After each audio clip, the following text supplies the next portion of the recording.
Let's start. Make sure we're streaming. Looks okay.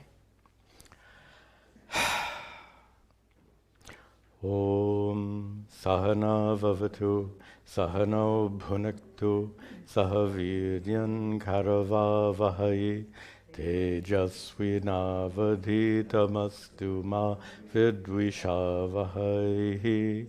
Om Shanti Shanti Shanti. Very good. Welcome to all of you. Good. Welcome also to all of you watching online. We have a lot of great questions here. We'll take questions both from our online students and from our local students. We'll start here with the question from Swapna. No, that's not. Get to the top of the list here. This question from Vaidya. Vaidya, one of our students here in New Jersey. He says, the Advaita teaching says there is only Brahman, correct?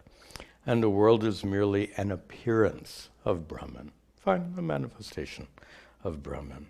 So body-mind complex in reality is Brahman and Brahman alone.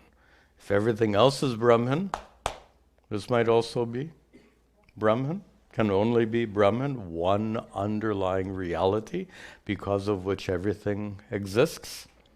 So in that case, the idea of Atma or self appears to be a tool or a Vedantic construct only to help in spiritual practice.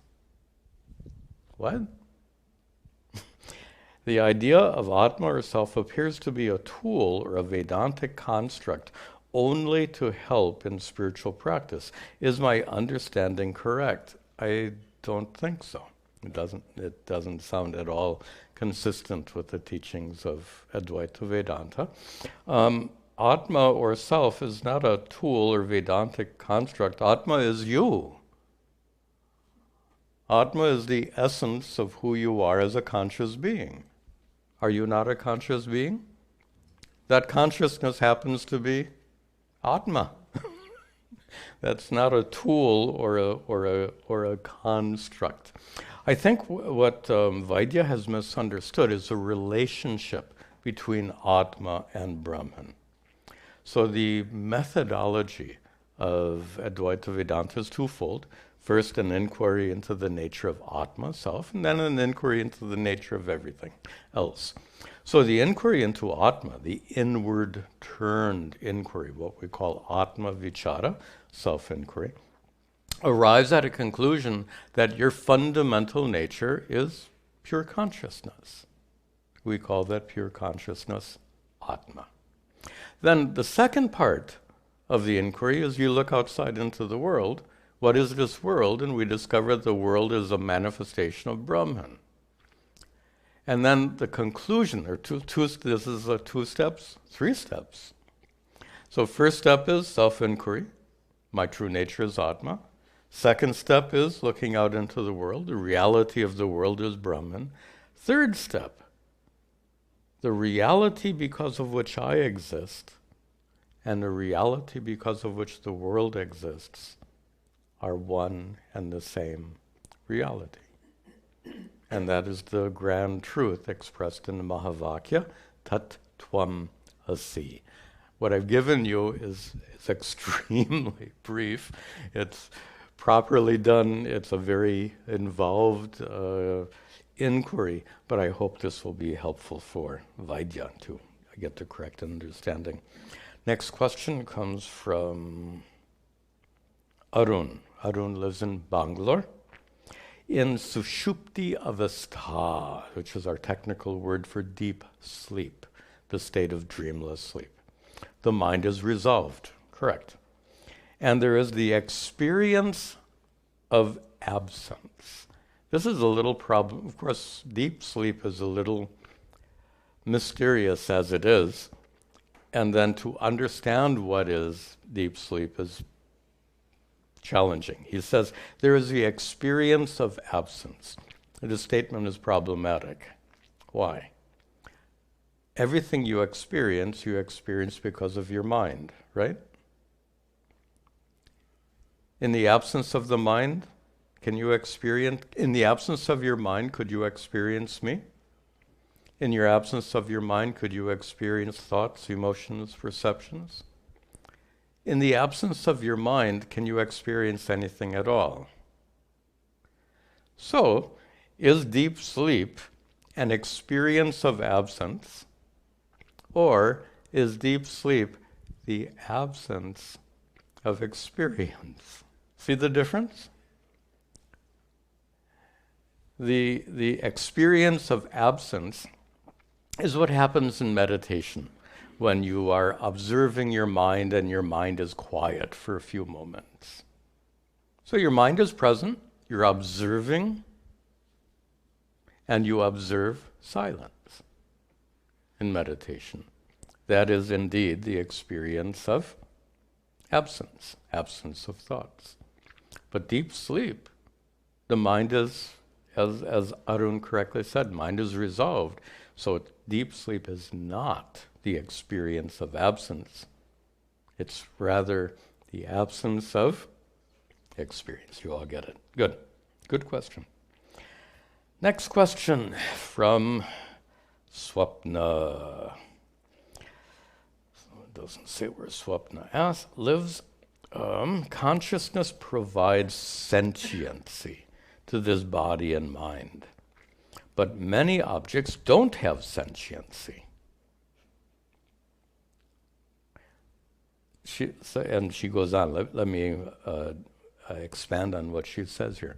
First of all, if we're going to talk about sentiency, we have to know what it means. It's one of those words that people may not know. If you look it up in a dictionary, it really has, the definition is your ability to be aware of the world around you is sentiency. Your ability to interact with the world, or at least to know there is a world, to be aware of stuff out there in the world. That's sentiency.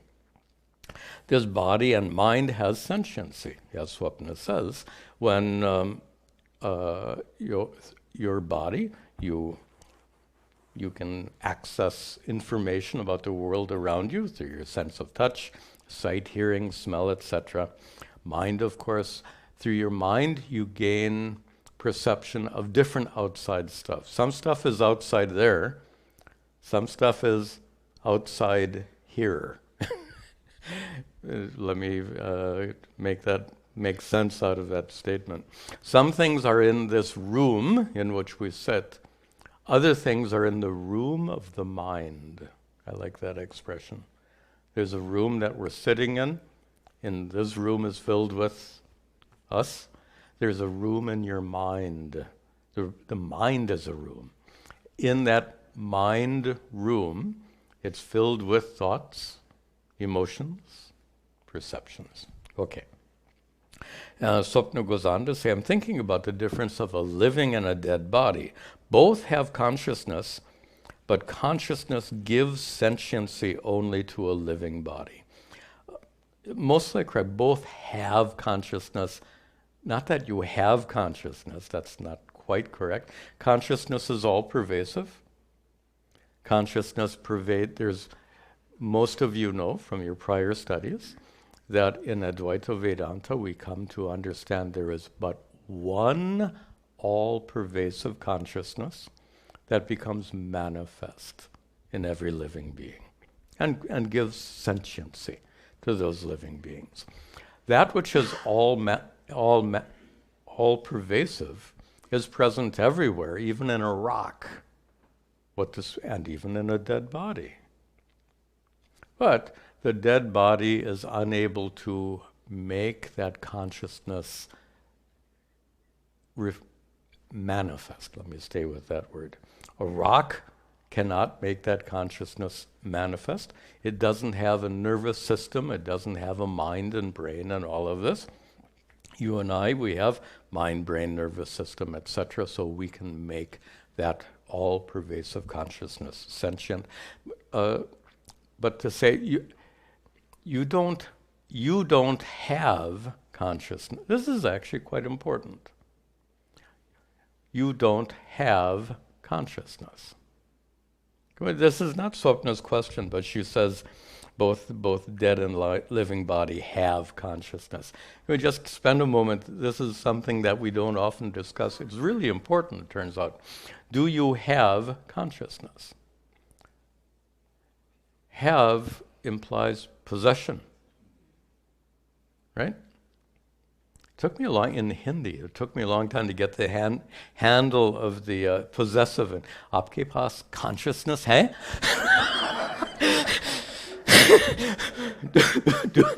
do you have consciousness? And to me that sounds just a little strange. From a Vedantic standpoint, it's actually incorrect. Because that which you possess, you can lose.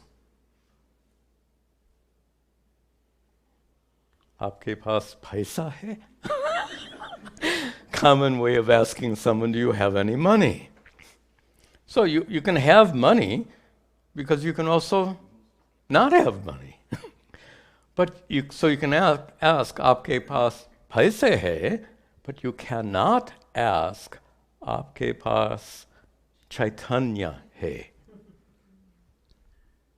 Why? You don't have consciousness, you are consciousness. In the absence of money, you still exist.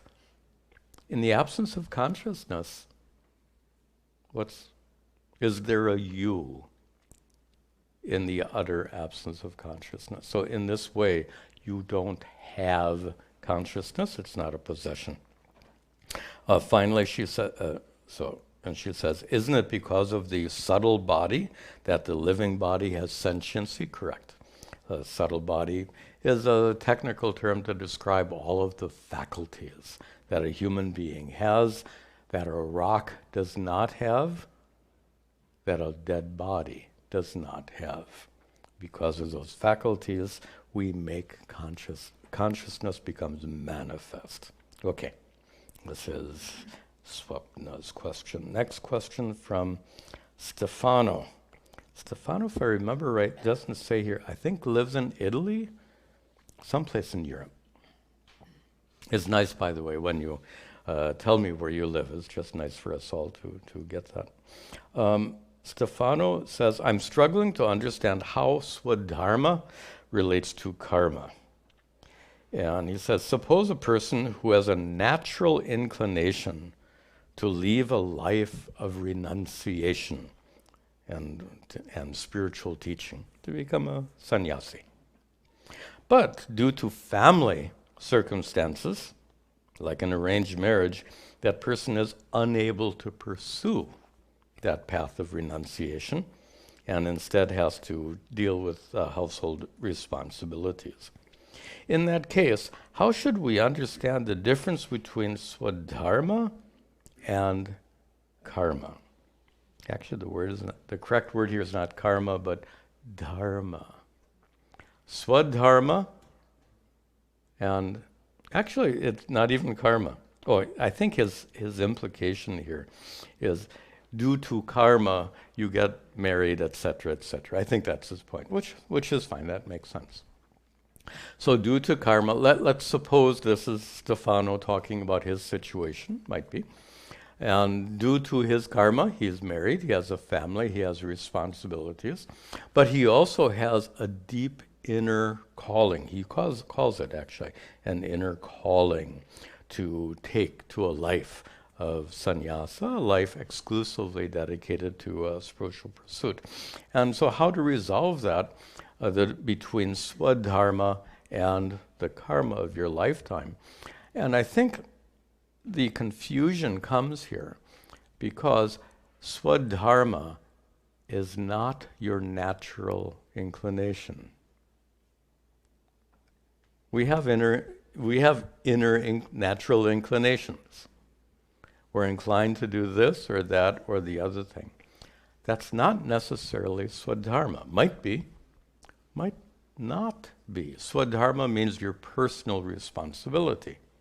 So the great example of this is in the Bhagavad Gita. In chapter 1, Arjuna has an inner calling to run away from the battlefield. You studied Bhagavad Gita, you know that to be true. At the beginning, chapter 1, Arjuna has an inner calling. What is his inner calling? Get out of here. He wants to leave the battlefield. He can't bear the thought of fighting against his own family members. But Lord Krishna teaches Arjuna, among other things, teaches Arjuna that his svadharma, his personal responsibility, is to stay on the battlefield and fight. So, the point here is that inner inclination is not necessarily svadharma. Might be, might not be. If it is, that's wonderful. If it's not, which should take precedence?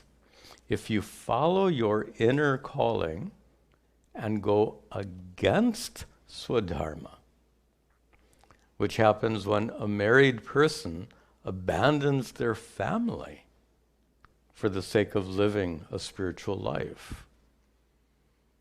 That's papa. That's sin. To cause harm to others is a dharma. How can you begin your life of spiritual growth, renunciation, by harming others? You're getting off on the wrong foot, to use the American expression. So, an inclination to leave your family and take to a life of sannyasa, spiritual life, is not, if you have a family, it is not swadharma. It's not dharmic, it's not appropriate. Then you might say, then what should I do?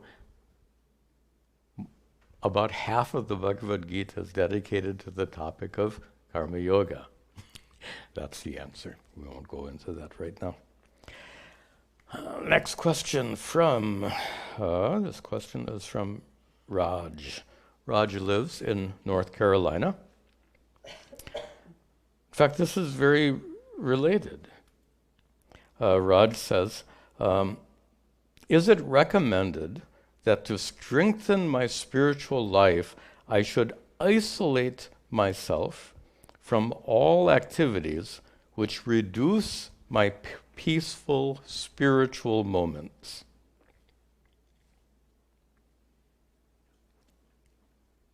And he concludes, please give me advice on strengthening my spiritual and peaceful living during all of life's activities, such as work, family, social activities, etc. So, is it recommended to isolate myself from activities which are, and I'll paraphrase, which are not spiritual? Should I avoid non-spiritual activities? So I would presume here, in fact, he says Raj is married, has a family.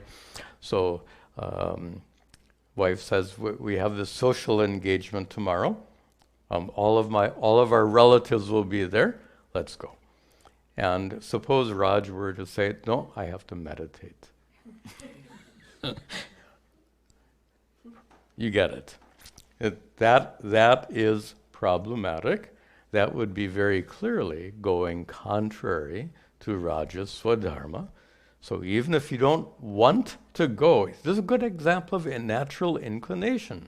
Raj may not want to go to that social gathering. But it's not, swadharma is not a matter of doing what you want. You know, we're all adults. Do you always get to do what you want? You know, so when you're, well, a 2-year-old will struggle with that, but come on, we're not 2-year-olds. So we learn how to handle situations in which we can't do what we want. That's swadharma. That's a mature life. Advice in strengthening spiritual and peaceful living during all of life's activities, including going to meet all those relatives you can't stand. Okay. And we said before, that's karma yoga. study Bhagavad Gita, practice karma yoga. If you want karma yoga in brief, one of my videos on the YouTube channel is The Secret of Karma Yoga. It's very concise, but it'll give you a very clear direction in terms of how to practice karma yoga. Okay, one more question here, then we'll see if any of you have questions.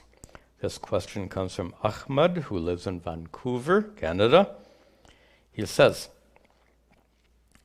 is a sense of feeling connected to humans, to people, is it a need of the mind, or is it a need of the soul / Atma, he says.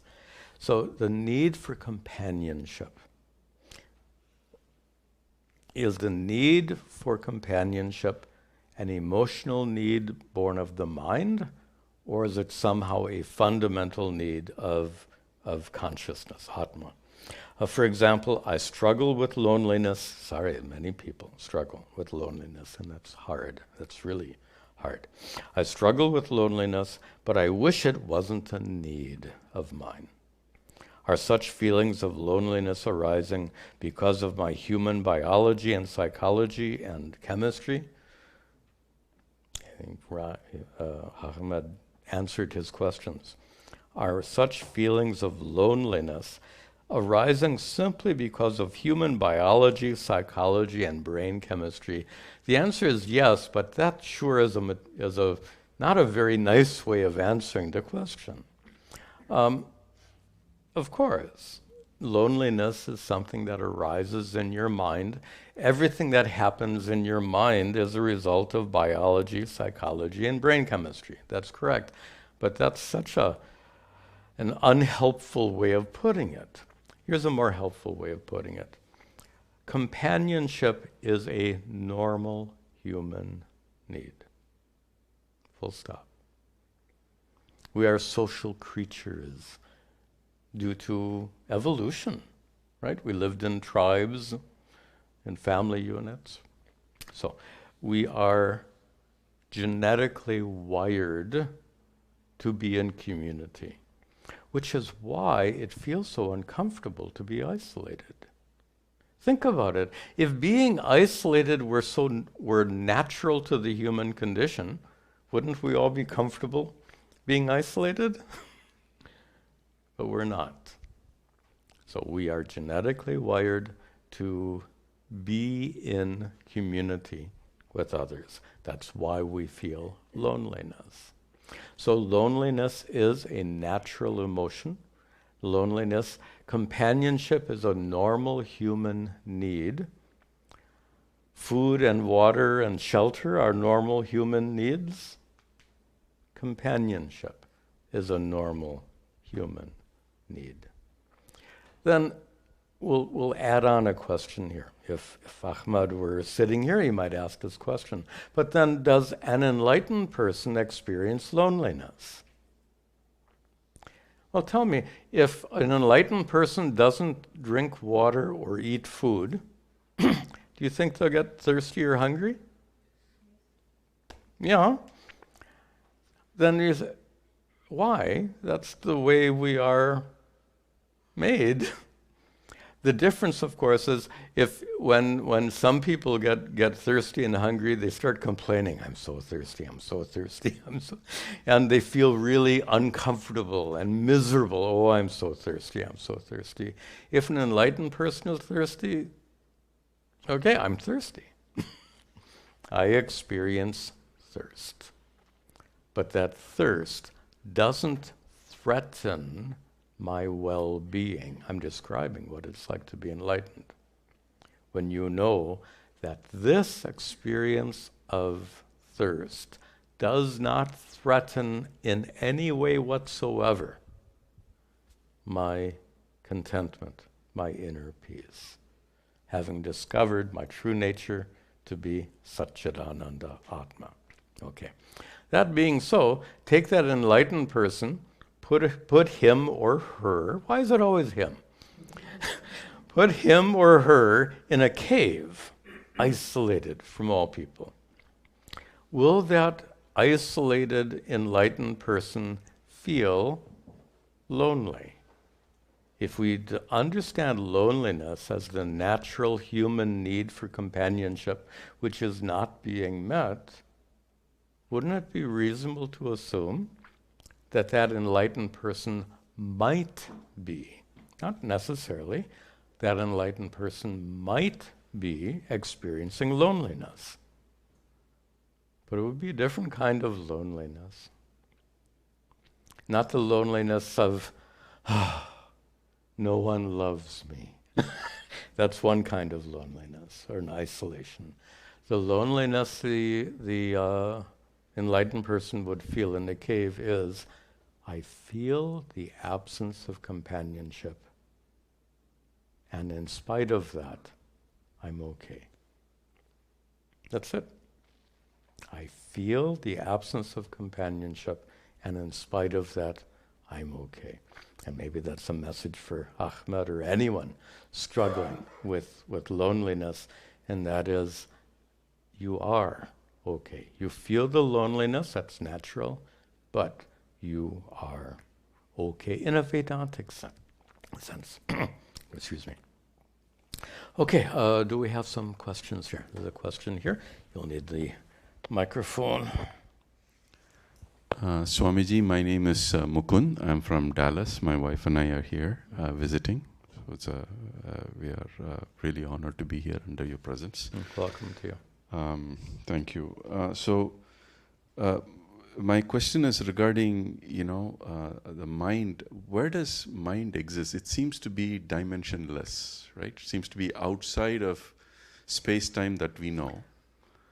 Right, because dimensionless, okay. Go on with your question. Yeah. Leave space-time out of it, maybe. Okay.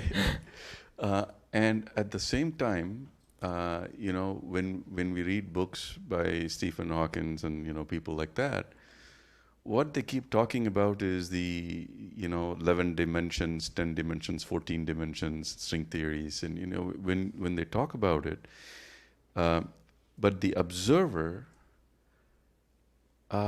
has to be, it's difficult or it's impossible for the observer to observe himself or herself. Correct. Right? Correct.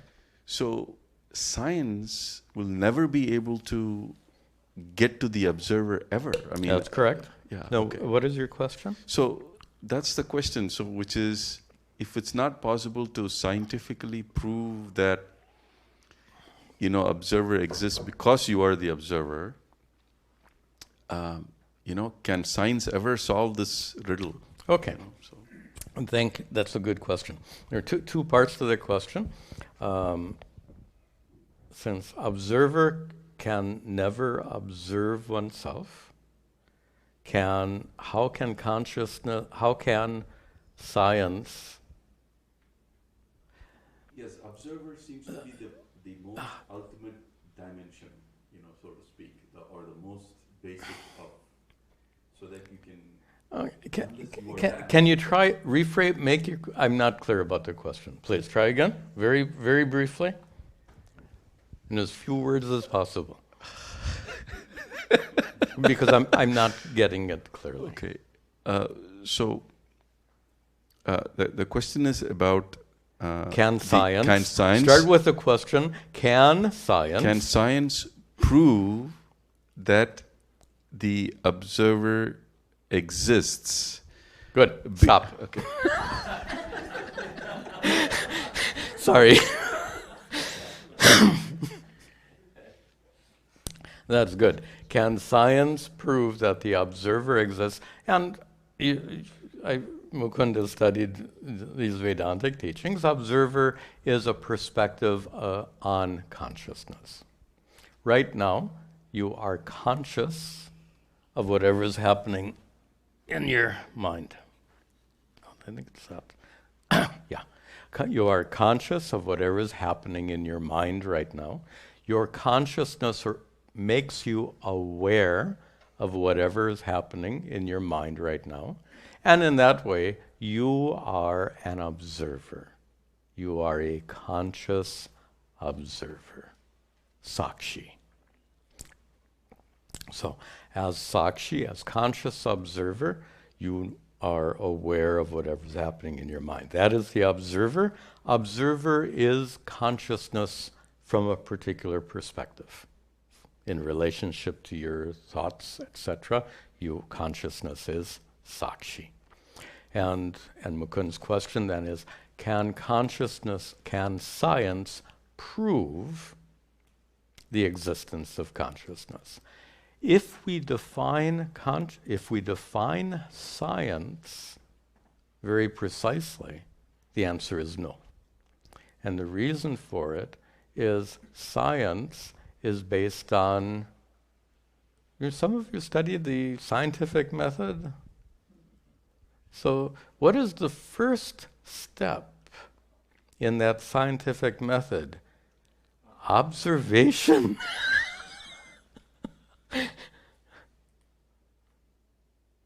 So, and this was Mukund's comment, how can the observer observe himself? Consciousness begins by observation. Therefore, if we call science an observer, let's call a scientist an observer. A scientist who is an observer can observe the world, and often with powerful instruments, like microscopes to see the micro world, telescopes to see the distant world, mathematics.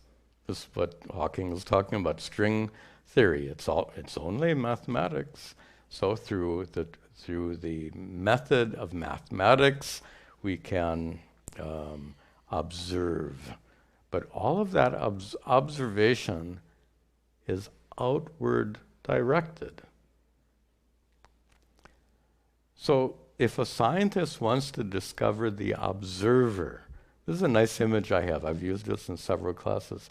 Imagine a scientist looking through a microscope, looking for himself or herself.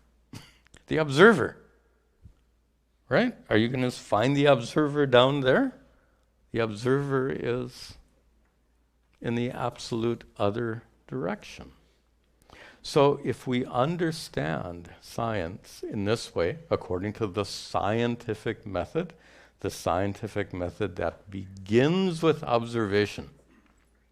Observation, then what? Hypothesis, do I remember right? Then experiment and conclusion. If I remember correctly, these are the 4 steps of the scientific method. You observe something, you make a hypothesis about how it works, you test your hypothesis, and then you come to a conclusion. This is science. Science begins with observation. If we define science as beginning with observation, then as we explained with that microscope metaphor, science will never, ever discover consciousness, which is the essence of the observer. Now, this question has come up in our satsangs many times, and that is, what about scientists who are on this cutting edge of exploring dimensions of consciousness? So there are scientists who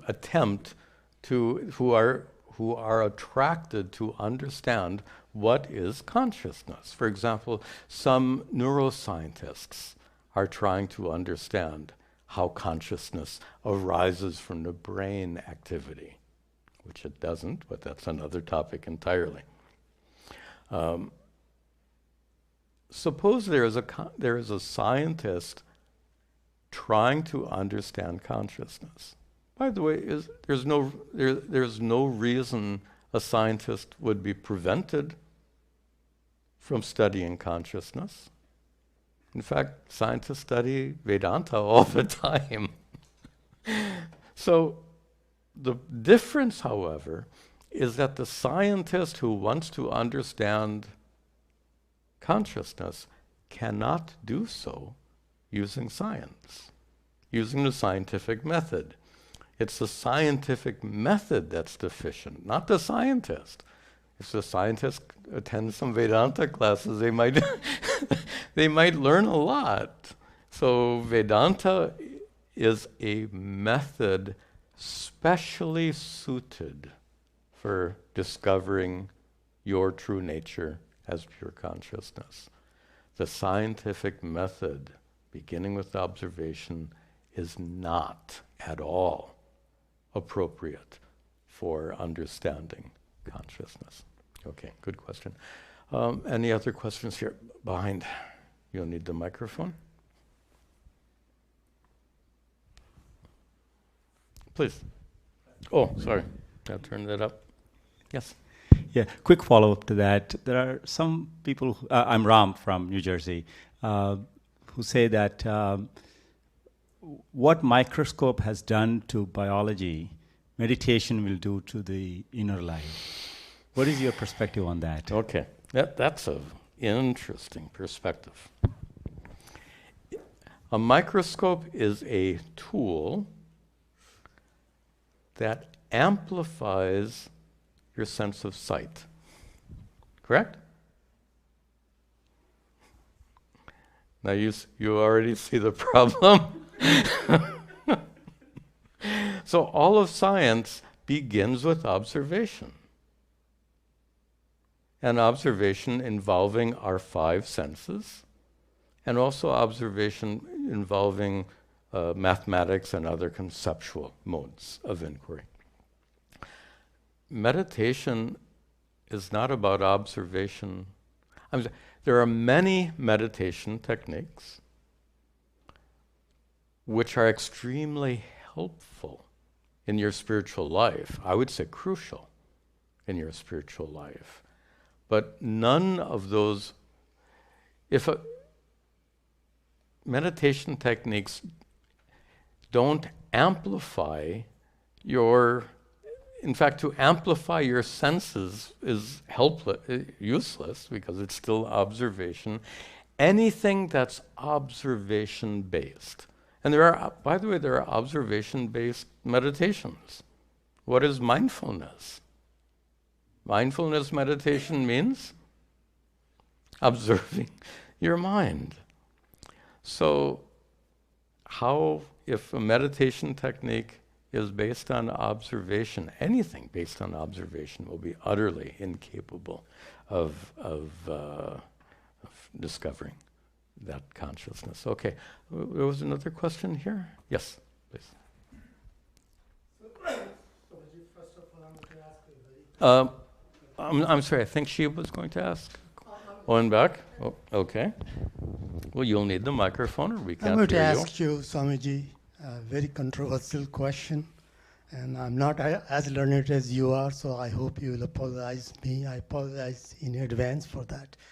My question is that a lot of thoughts or concepts which you find in the traditional scriptures, In what scriptures? Indian scriptures. Indian scriptures, Hindu scriptures? Any Hindu, any Indian scriptures, any religion, but coming Any from religion. Yeah, Okay. coming from What India. tell me the question. The question is that a lot of things, if you analyze from today's modern artifacts in the age of AI and rocketry, is challenging. So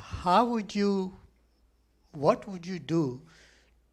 Should they accept, it needs to be changed? Okay. Or it needs to be explained in a different way? Or you can say, it was written thousands of years ago, therefore it needs to be changed. You should not say that. Got it. What will be your approach? Got it.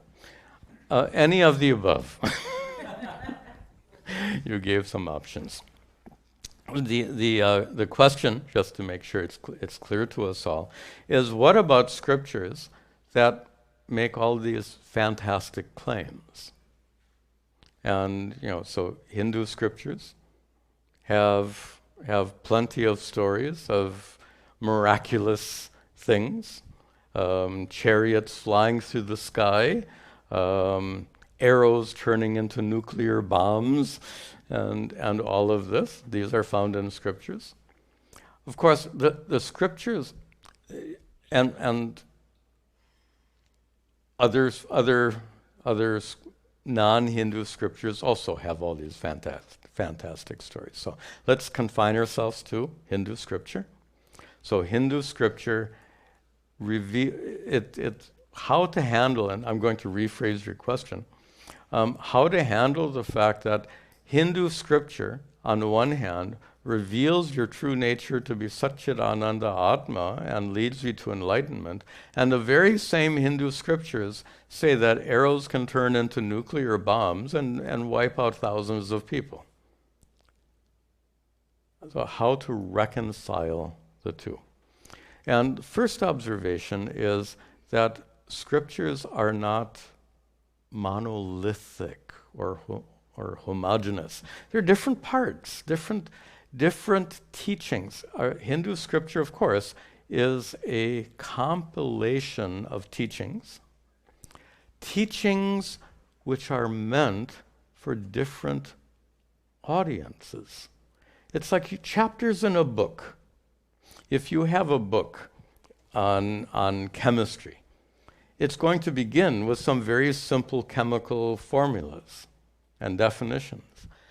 Turn to the last page, and you won't, I don't know about you, I won't understand a thing that it says in the last page.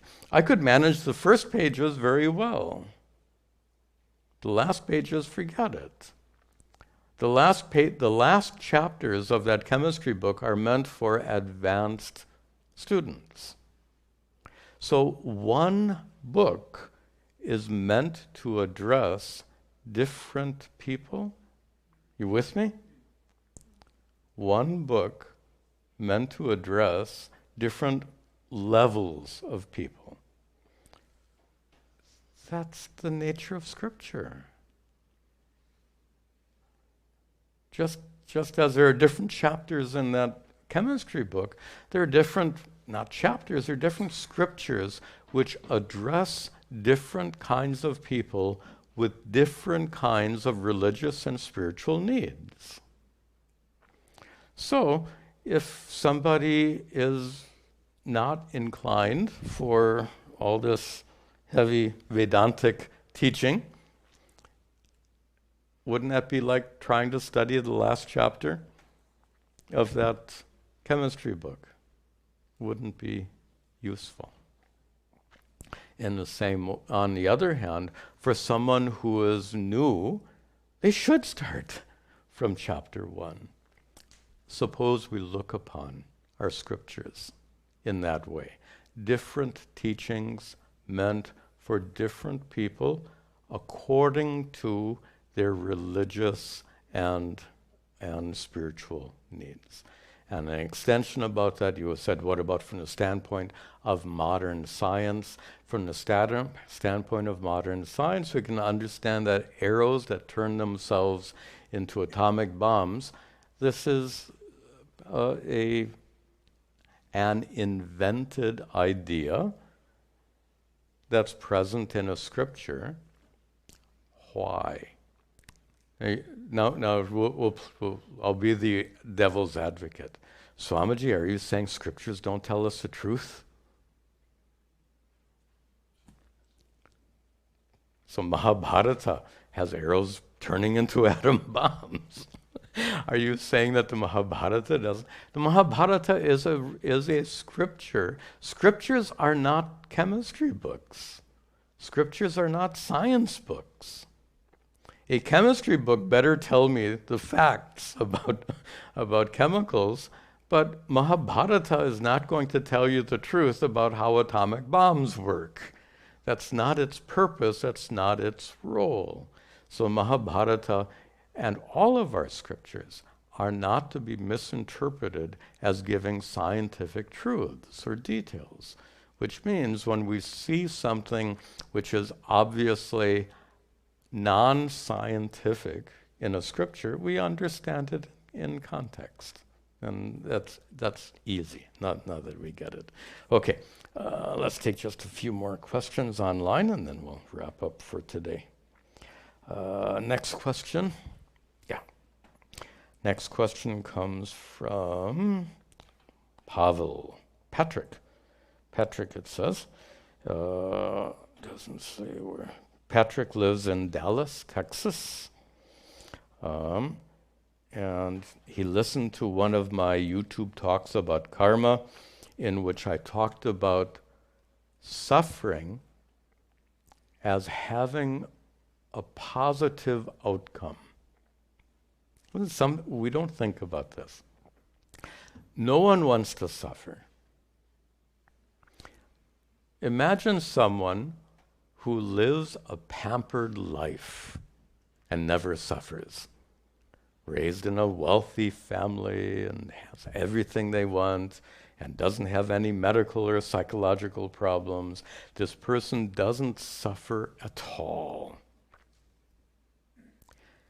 How do you think it possible that such a person who doesn't suffer would be deprived of many opportunities to gain wisdom, to gain understanding, to gain empathy? Where does empathy come from? If we never suffered, how would we be sensitive to the suffering of others? So the fact is, we grow a lot from our suffering. So suffering has a positive outcome if you make it so. It's how you respond to that suffering. If you're suffering and you just go on moaning, oh, poor me, there's a nice American expression, pity party. For those of you who aren't familiar with American English, pity party means just being wrapped up, immersed in self-pity. You won't grow from suffering if you immerse yourself in self-pity. But if you have a mature, healthy response to that suffering, you can learn and grow tremendously from that suffering. So suffering has a positive outcome. That's actually a backstory to answer a question of Patrick. We usually define suffering as that which is the result of papa karma. That is, due to past bad actions, harmful actions, you suffer in this life. But Patrick is saying, but if we learn and grow from suffering, wouldn't it be the result of punya karma? I think that's stretching things considerably.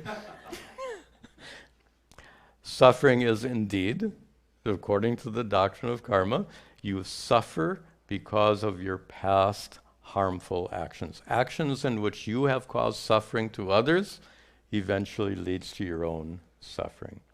And when I say actions you've done before, either earlier in this life or, if there is such a thing, in a prior life as well. Could I ask you to put down the phones if you don't? Okay. That's fine. Then you can. I'm not used to that, I guess. That's absolutely fine. Okay. And I'm sorry, I lost my train of thought. So. Suffering is indeed the result of karma, actions that you have done in your past. Therefore, suffering is a result of papa, the so-called bad karma. Punya, however, is your inclination to learn and grow from that suffering. So there is punya involved, but doesn't come from the past harmful actions you did. Somehow you have that inclination to learn and grow from your suffering. Okay, another question from Preksha. Preksha doesn't say where. I think it's a female name, right? Preksha. Sounds like a her. I hope so. Preksha says, I lean towards believing that consciousness is simply an emergent property. We talked before about modern neuroscience. Here it is, an emergent property due to the complexity of the brain, due to the massive interconnectedness of all the neurons in the brain, This is a leading modern theory that consciousness is an emergent property, a biological phenomenon, not a mystical one. And can we pause there? Mystical one. In Advaita Vedanta, is consciousness a mystical thing? The word mystical, mystery, right? Mysterious. You are conscious right now of what's happening. Any mystery in that?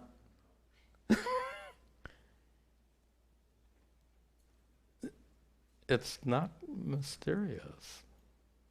So it's not correct to say that consciousness is a mystical entity. It is correct to say that consciousness is an entity that cannot be scientifically measured, studied, observed in any way whatsoever. Now let's see the rest of her question.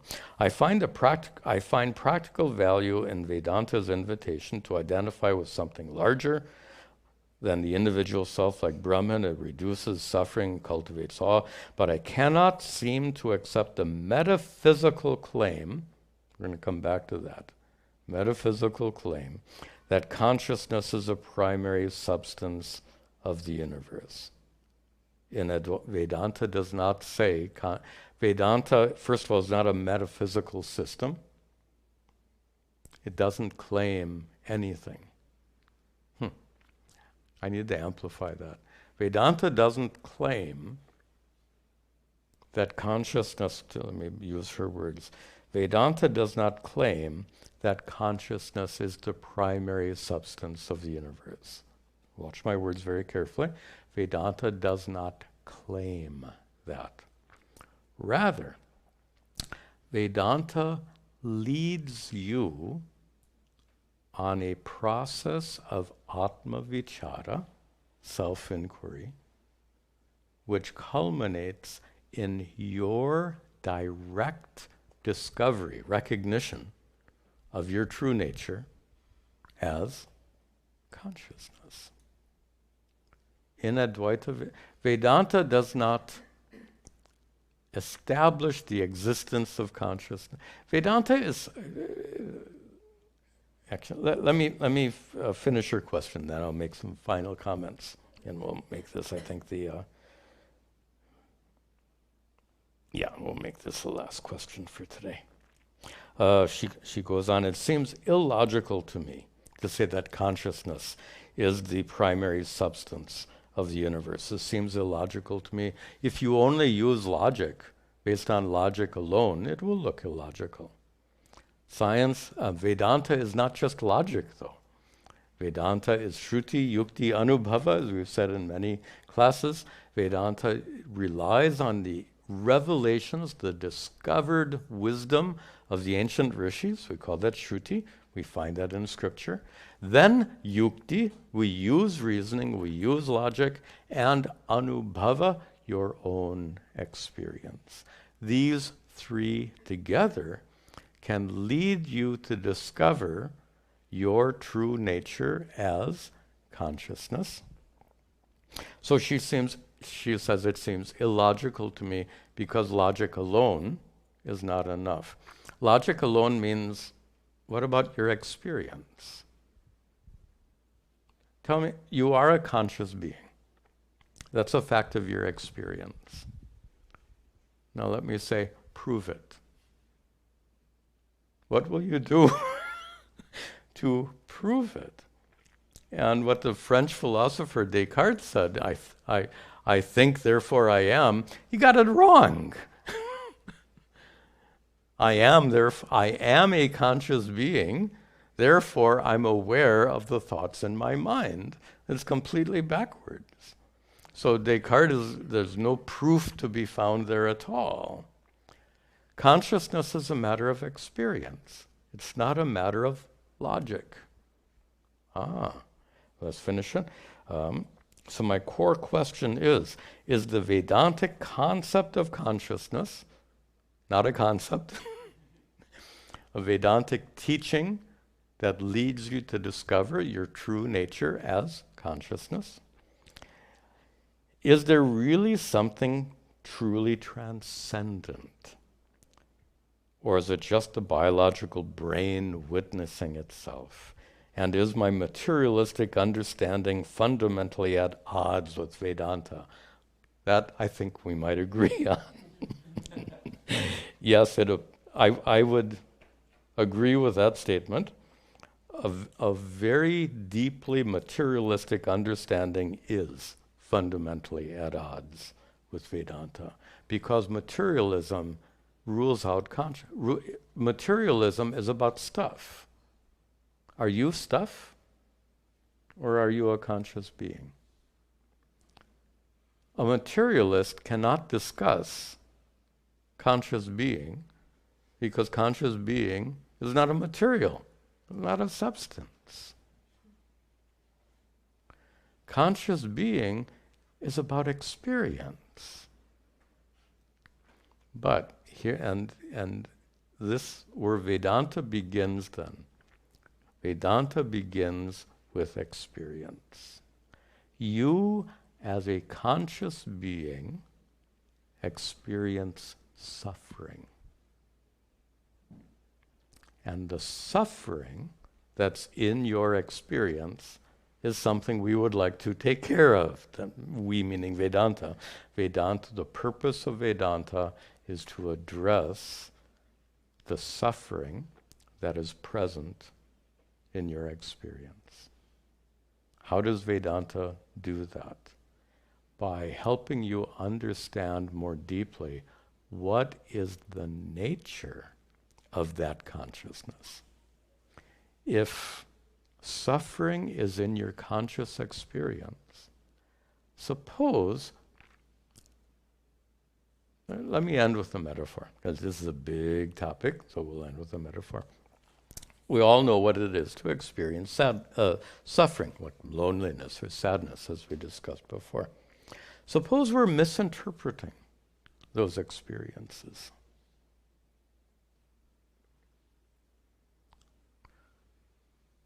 Suppose, I'm making this up, let's see if it works. Sometimes it works, sometimes it doesn't. Suppose someone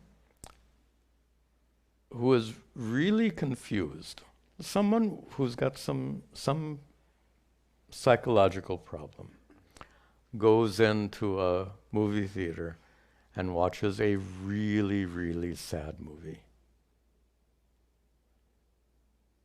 And as a result, this person becomes deeply depressed and suicidal.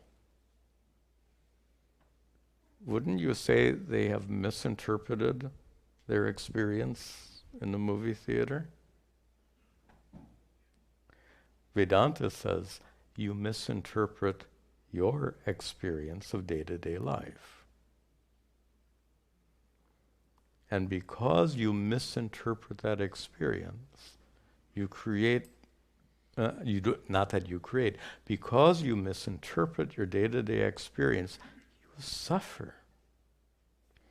If that person were to go into the movie theater and watch this sad movie, and there's a favorite example of mine, you feel sad in the movie, and you enjoy the sadness. You feel sad without suffering. That's the point. An enlightened moviegoer, you're all enlightened moviegoers, you feel sad without suffering. An enlightened person is one who can feel sad without suffering, one who can feel lonely without suffering, one who can feel grief without suffering, one who can feel physical pain without suffering. That's the purpose of Vedanta. So just a final comment on that really shows Vedanta is totally unlike science, to go back to the prior question. And if Vedanta is not science, because it's not based on observation, nor is Vedanta a philosophy. And this may be helpful for Preksha. Vedanta is not philosophy, because philosophy is interested in ideas and concepts and knowledge. Advaita Vedanta is all about addressing this problem of suffering. So if we understand Vedanta properly, it's not conceptual, it's not philosophy, it's not some kind of spiritual science, as some people try to represent it. Advaita Vedanta is a method of self-inquiry intended to lead you to discover the true nature of your consciousness so that you will be free from suffering. That would be the best way to put it. Okay, we'll end with a prayer.